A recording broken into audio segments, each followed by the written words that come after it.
what I'm learning live right here now with Boon is that, whether it's an event, whether it's content, regardless of what mode you do it in terms of your marketing or your launch strategy, it's about thinking, who's my ideal user?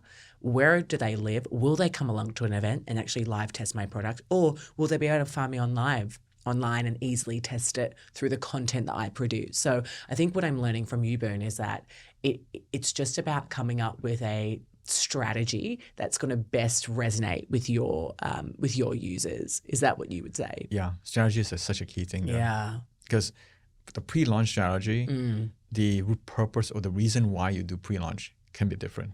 Because sometimes I can have a very full-blown product, but I still do pre-launch, not actual launch. And that could be for a specific reason. Maybe I want to create a sense of scarcity. Maybe I'm only doing by invite only to make sure that I'm controlling the quality of people coming in, but also creating a sense of scarcity so people are waiting to come in, right? But again, you have to also focus on, is this something that has been done again and again, that people are tired of it? So, a lot of these strategies, a lot of these tactics tend to be very effective the first few times when people do it. The more you do it, the more it loses its effectiveness, right? So it's kind of like marketing. You always constantly have to come up with new ways to do something. Even with pre-launch itself, even though the mechanism is pre-launch, the purpose behind that, the strategy behind that could be different for different product. But the key thing is to always ask people to think through.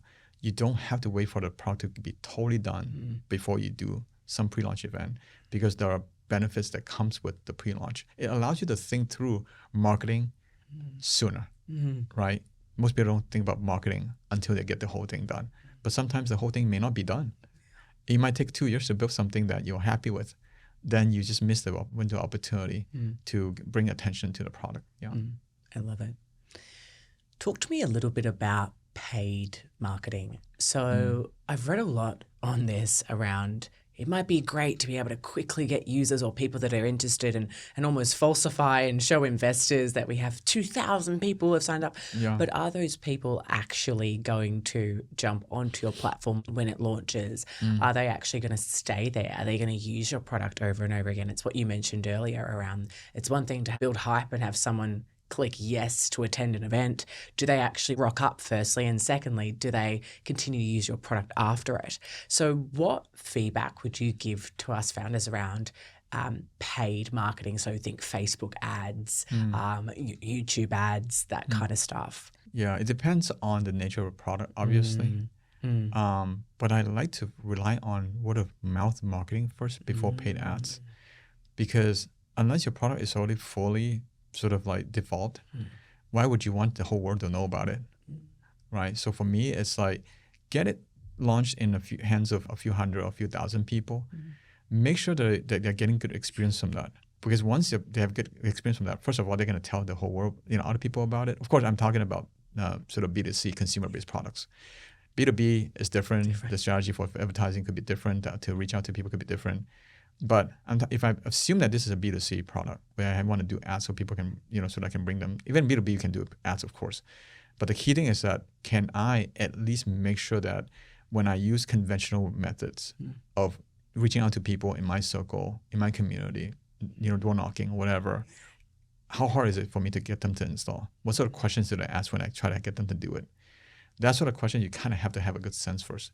Some things might be a little bit easier to do paid ads because you kind of know the friction to use it is just so low. Again, a lot of AI stuff probably have that sort of attributes. It's just so low. It's like you type in a few words and you get a whole video. I don't need to go through word of mouth. Everybody wants something like that because they know how hard it is for them to produce a movie by themselves. So it depends on the nature of product. But again, some of these things is word of mouth. A lot of the AI tools that I know come through word of mouth. I've never seen them in ads before. But also, the other thing to do with paid ads is that you have to look at the channels that you're using to do the paid ads. Some channels, they're all different in terms of different product will have different sort of effectiveness. Some could be newsletter.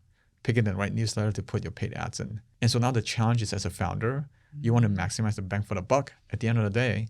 So how do you figure out how much to spend on what medium in order for you to get the most attention, right? So nothing wrong with paid ads, but you have to look at word of mouth, you can look at paid ads, you can look at all those things.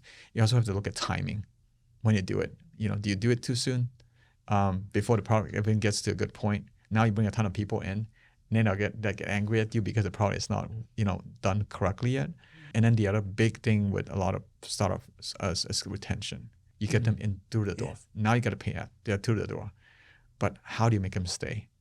If you cannot make them stay, why would you spend all that money to make them come? So you might as well focus on making them stay first. Then when you spend the money to make them come, the money is more well spent.